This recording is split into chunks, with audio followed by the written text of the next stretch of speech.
practice? Is that fair to say? Is today the last training camp practice? You know, as good as I do. Do you mark that like this is training camp versus this is some other portion of the season? I mean, yeah, football's football. So, you know, at the end of the day, it's just work to me. So, like I said, we still got, you know, one more preseason game, obviously, and then, you know, a week and a half before our first game. And so, you know, you talk about that next week and a half, that's still a grind. Still a grind to come into work, get better every single day. Your voice sounds like it might be at the end of training camp. Yeah, no, the voice is definitely at the end of training camp, for sure. That's 100%. I always got to keep a cough drop on me, too. How many do you go through a day? Ooh, probably about 7, 8. Yeah. About how many? 7 or 8. Okay, Cough I drop. just 70 for a second. No. Do you have an endorsement deal yet? No, I don't have an endorsement deal. Halls, anyone reach out? No, but some tea, some good tea as well. What kind of tea? Green tea, with a little lemon, a little honey. You actually throw a cough drop in the thing, let it dissolve. You got that Mac Collins honey? Mac's like pushing. I tried it the other day. Actually, it wasn't too bad. You know, he had some fruit and stuff with some honey all over, so I gave it a little try. It wasn't too bad. Any reflections just after watching the tape of the Bengals game, that drive? Yeah, I mean, obviously, you know, we go back and you look at it, and you know, everything that we wanted to do, we could do. And then where we beat ourselves was obviously just beating ourselves in general. Pre-snap penalties, post-snap penalties. You know, on that first drive, obviously, we wanted to come out, be clean. You know, we executed the way we wanted to. Obviously, just not when it comes to, you know, the things that we can control. And that's talking about pre-snap. And so when we go back and look at it, obviously there are a lot of things that we can clean up. But it was really good from us as far as being able to bounce back, being able to come back and overcome those penalties. You know, obviously you don't want to end it in a pick. Obviously you want points. But like I said, you know, after the game on Friday night, we shouldn't have gotten in that position to where we thrown the pick. We should have been in the end zone way before that. Do you anticipate playing Thursday? I have no clue. But, you know, for me, like I said, from the weeks before, I'm ready to play whenever my name's called. So if my name's called on Thursday, I'm going to go as hard as I can until my name's not called. You guys were taking yards in chunks, too. Was that a nice thing to see that you were able to get intermediate routes and consistent first downs down the field? Yeah, it just kind of stunk that, you know, every time we took that chunk, then we took a step back. And then, you know, we just had to gain a bigger chunk. So, you know, in retrospect, you'd like to, you know, gain small chunks at a time because, you know, then you're not doing something wrong. So, you know, it was good to see being able to get shots, being able to get explosives in there. But obviously, you know, it's just the little things we got to clean up. In terms of the operation side of it, getting into the runs you want and all that stuff, like how did that work with you and Drew? Yeah, operationally, you know, I felt like we were sound in there. You know, felt like getting in the checks that we needed to get to. Obviously, it was only one drive. Now it was a 19-play drive, so it was a lot of plays. But, you know, operationally, I thought we were good. You know, and as far as when we talk about, you know, it's not only communicating in the huddle, but, you know, it's obviously operation as a whole as far as pre-snap and post-snap. So, you know, there's still some things, obviously, we got to clean up. When it comes to what you said before about, like, everything that we wanted to do, we could do, how much does that also go along with kind of you feeling like you evolved in your ability to read defenses and taking what they give you? Yeah, you know, like I said, that's just one thing that, you know, I always try to take advantage of is just, you know, never trying to do too much, just trying to take what they give me. But for me, you know, it was just being about the preparation. You know, when you understand your offense and understand, you know, your game plan, you know, as well as I try to do, it makes it easier to go out there and play and go out there and react off the defense rather than, you know, exactly knowing what they're doing. Because you're not going to know exactly what they're doing, you know, every single snap.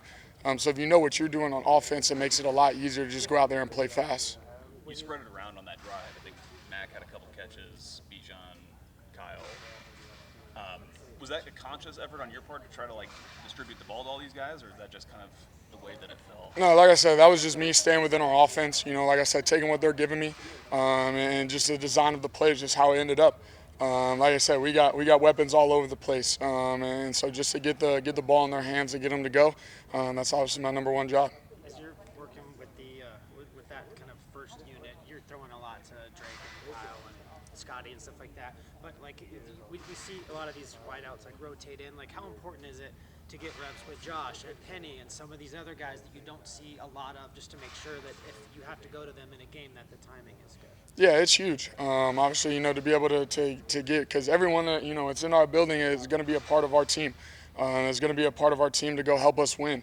So to know, you know, how everyone comes outside of routes, how everyone, you know, breaks in and out, and be able to, track the ball and everything. That's huge for me, and it's huge for them as well. Arthur said y'all have a measuring stick in the quarterback room for who, like getting the play calls down, I guess. What's that measuring stick? It's just being able to. I thought I could get you. Nah, I mean, obviously, like you said, as a quarterback, and you want to be the one to, know the offense inside and out, like everything. So, we're always testing each other, trying to figure out, who can just put the whole play together with this first half or just the back half. And so, I mean, like I said, on Friday, it's a healthy competition. That healthy competition doesn't just have to be physical. For us as quarterbacks, partly the game's mental as well. And so that's, where we mentally try to challenge each other. So, I mean, the most important question is probably, and we go seal it. You own a pickleball team now. Okay, I had to tell him about this. He I'm did. like, is Bijan a big pickleball But guy? like that seems What's like the going best on? place to start. Yeah. So it's the team. They're called the Austin Ranchers, and like there's like a lot of different players around the league. Not a lot, but like some players around the league, like Michael Parsons, me, C.J. Stroud, like Jalen Ramsey. We all like kind of chipped in to invest in the pickleball team because I think like I love pickleball. And like those are like super good people down in Austin, so y'all want to like make it a big thing and invest as much as we can because there's like a lot of people that are starting to like own pickleball teams. Like you got like Drake, like LeBron. So I want to get into it. So it just happened like a couple of days ago, and then I guess it got released. I didn't even see it. Got released on practice. Yeah, and then that's what Coach Smith. He was like, "You on a pickleball team?" I was like, "How do you know that?" And then that's what happened. But, yeah, that's pretty Did cool. he even know what pickleball was? I'm surprised that Arthur Smith is a pickleball guy. Yeah, I mean, he saw it. He saw it quick because I just walked out the practice. He was like, "You on a pickleball team?" And I was like, I didn't think he knew that. But So wait, are you an avid pickleball player or? not an avid pickleball player, but like I could play a little bit. Like I could play with good players and hang around, but not like a super good player. I'm still trying to play a little bit. When you start playing? Last year. Okay. Yeah, last year. Played like a lot of my friends in college, and there's this where I trained at Collective in Austin. They had the pickleball court indoors, so we were always in there. What's the most NFL talent you've played with on a pickleball court? One match. In one match? Yeah. So you set the stage. Who else? Probably Alex Bachman. Yeah. He's probably the best one. He is elite. Like that dude play. He has to play every day. I know he doesn't, but he is super good. But he's probably the best one I played against. Did you play in high school? Like, was it one of your gym activities? I didn't even know what pickleball was in high school. Oh. Yeah, it was crazy. Like I just found out about it like a couple years ago, and then last year I started playing a lot, and I like started loving it, and it helped me like with my hips. Like it helped loosen my hips a lot. So I would play it all the time. And now you're 40th of an owner of a pickleball team. Yes, sir. Yes, sir. Feels good too. Feels good. First team. Did you get to pick a name? No, it's already. So they're the Austin Ranchers. Oh, Yeah, they already picked the. That's a picked good the name, though. Yeah, Ranchers. yeah, it's cool.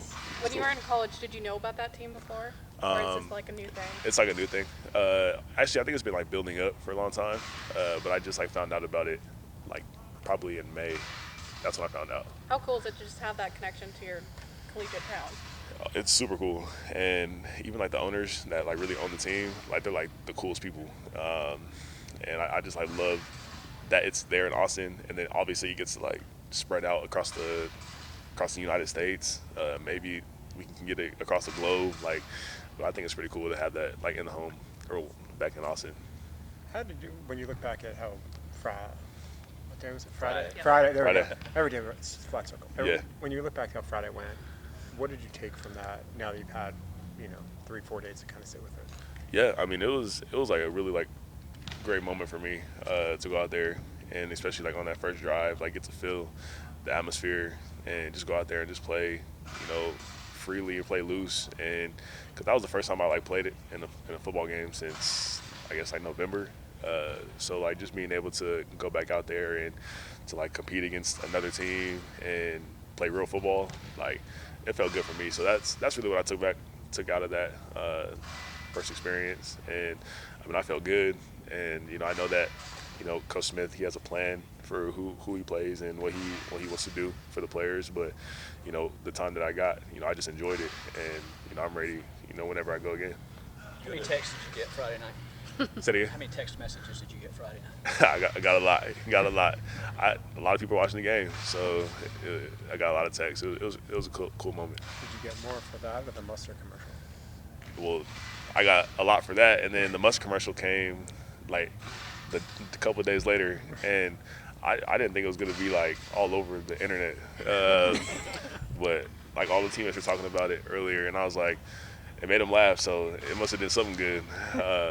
But yeah, we try to like keep the mustard like super positive, and I know it was like a 7-second commercial, but I mean it made everybody laugh, so it's pretty cool that what we're doing with that. When you look back on how training camp has kind of gone, this is kind of the unofficial ending.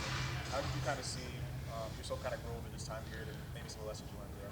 Yeah, I grew a lot mentally. You know, with playing in the NFL, like you gotta make sure your mindset is always sharp and is always clear, because there's a lot of mental aspects that can get to you, get to me, especially like as much as I'm learning. I kind of got a grasp of it like week 2. That's when I started to like find my regiment, find my routine, and then after that, that's when everything just started coming, a lot easier for me. I started remembering everything that I had to remember. But I mean, I think that just me, understanding, the game in a wide variety of like so many positions, and how to use, your talents in so many different ways. But then especially for me as a rookie, trying to be a rookie and get the mental aspect of the game. I think that's what I learned the most out of this. John, you had a carry or two in that game where you kind of, at the end of the run, you kind of get a little stacked up and it's just kind of stalled out, and like you're kind of exposed for a hit there. Like what goes through a running back's mind when you're in that situation, kind of fighting for those yards? Yeah, I mean, obviously you got to protect yourself, but then you want to like still dive forward and get as many yards as you can, break as many tackles as you can. Because I feel like you shouldn't be an easy target to tackle. I feel that you should like understand who you're going up against and use different angles to break tackles. But sometimes you can obviously get kind of exposed. So really just kind of protecting yourself and knowing when to protect yourself, because you got guys flying all over the place, and you're the one that they're trying to get. So really just understanding how to protect yourself and how to like get down when you're supposed to. In terms of your routine, was there anything or any habit that you adopted that really made everything click, where you felt like there was a turning point there? Yeah, I think for me, like starting everything really early in the week, like right after the game, like on Sunday, on Friday for me, it was like the little off day, but we would have the installs, so making sure like I would know the install right away and get a grasp of everything at first, and then I would have to like understand what my position was and how I needed to, attack the next day.